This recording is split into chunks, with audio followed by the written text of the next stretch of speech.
Hey everybody, this is Steven with Dogwood Handcrafts, and today I'm going to show you how I made this maple and padauk wood and grain cutting board with handles and a juice group on one side. Let's go. This is the board I'll be making today. The maple wood will be the bricks, and the padauk will be the mortar.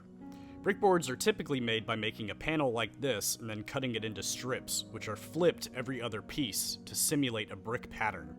The mortar is going to be 100% end grain as well in order to prevent any warping or cracking. I start by cutting 3-inch wide strips of maple, which will become the bricks. I need 6 full width pieces and 1 half width piece to go on the end.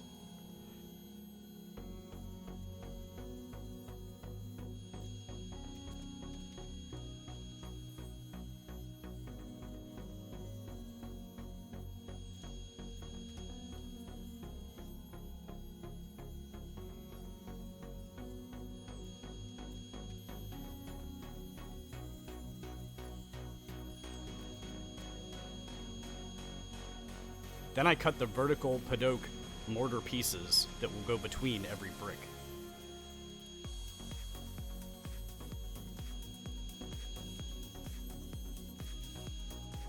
I use a crosscut sled to cut all the strips to the same length.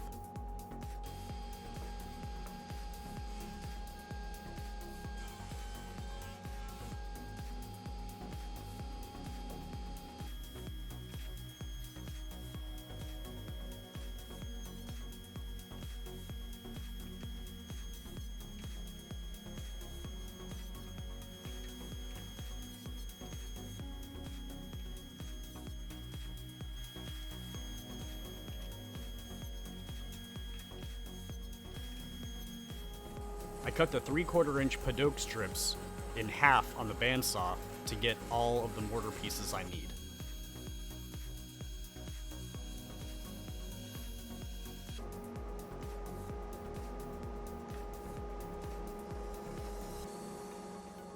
Then I sand the padauk strips on a drum sander until they're 1/4 inch thick.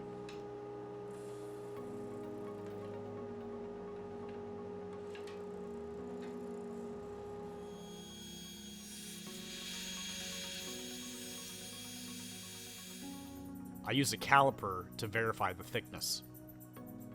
Now it's time for the first glue up to create the brick panel.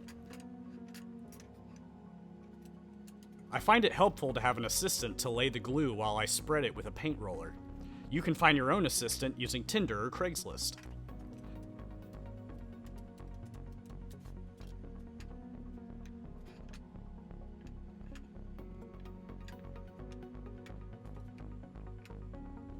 I use pipe clamps on top and bottom to hold everything tight and let it sit overnight.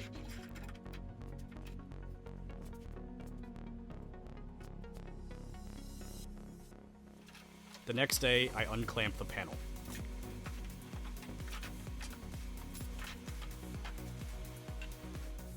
I use a block plane to remove the excess glue squeeze out so the panel will sit flat. The panel is too big to fit in the planer, so I cut it into strips first on the table saw.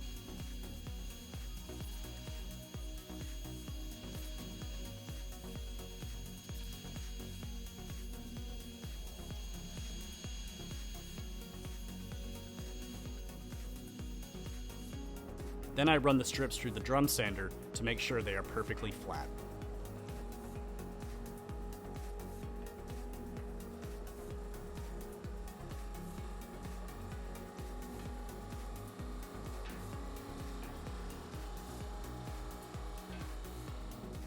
Now it's time to prepare the long mortar pieces.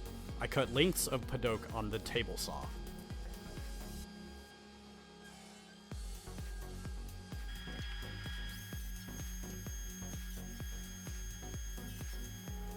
Then I square up one edge on each piece on the jointer.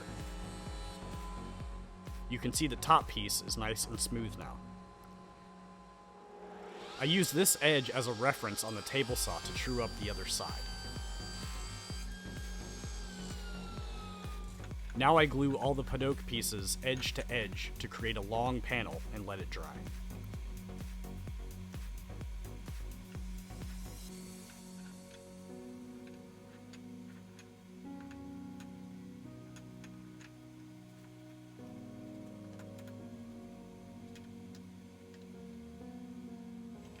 When the panel is ready, I unclamp it and plane off the excess glue just like before.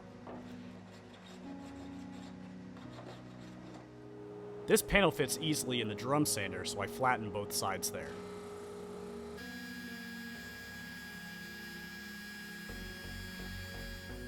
I cut the panel into strips the same width as the brick strips from earlier.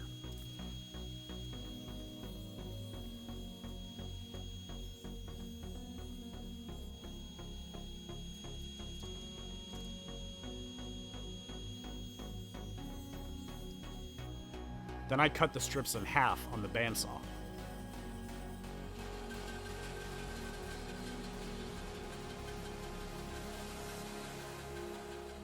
Next, I need to sand the strips until they are the same 1/4 inch thickness as the first mortar pieces.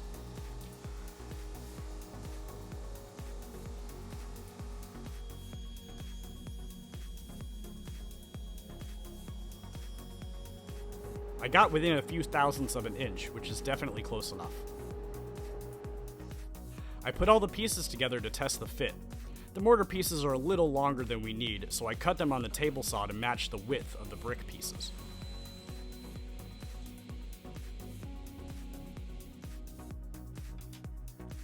Now everything fits together perfectly.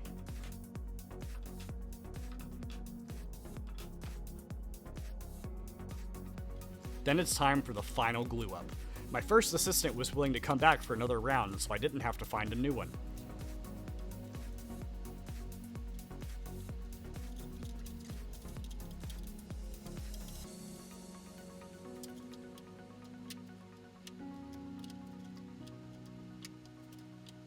I carefully align all the pieces before clamping it all down tightly. The next day, I remove the clamps and it's time to finish the board.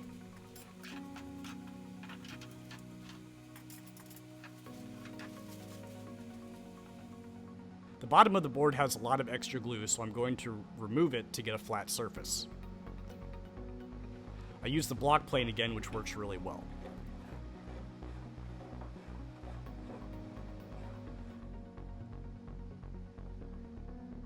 I check that the board sits flat and doesn't rock in any direction when I push on it. Now I need to get both sides of the board perfectly flat, since there may be some low spots from the glue up. I set up my router sled to hold the board in place.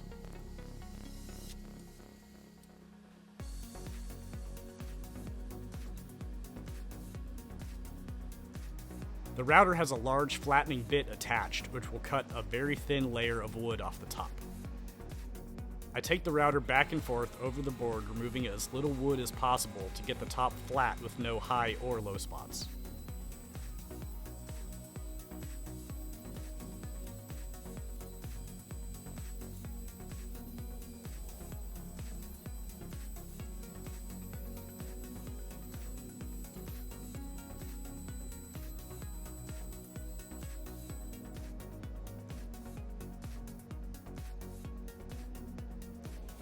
Once one side is done, I flip the board over to flatten the other side.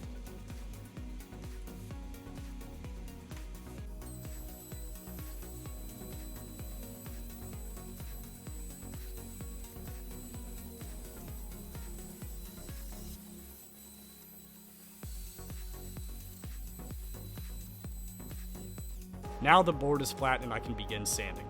I start on the drum sander using an 80 grit belt and work up to 220 grit.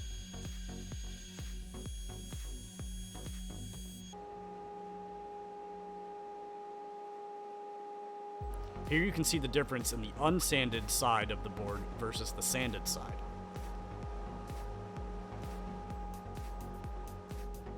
Once both sides are fully sanded, I use the table saw to cut the uneven parts off the sides of the board.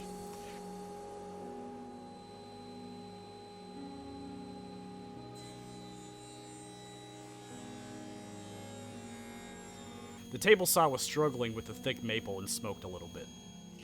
Now I'm going to route a juice groove in one side of the board using a jig that I built. This is a larger version of the King's Fine Woodworking juice groove jig, and it works really well.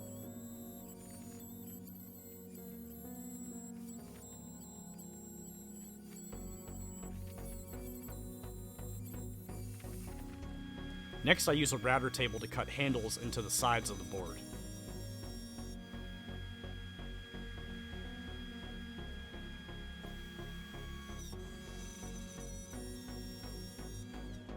I make multiple shallow cuts until it's deep enough.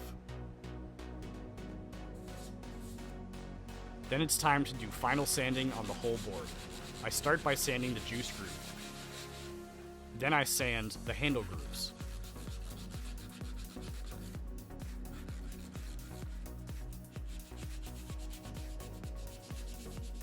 I switch to power sanding for the sides and surfaces of the cutting board.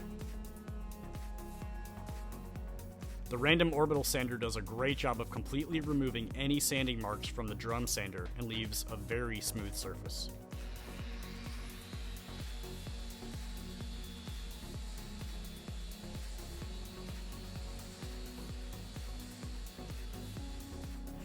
I use a block sander to sand all the edges of the board so they'll be fairly square but not sharp.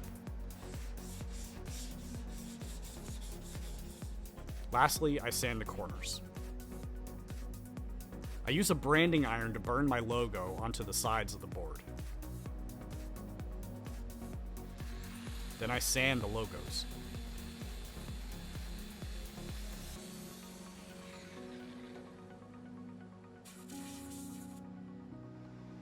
I wipe the board down with alcohol to remove all the sawdust.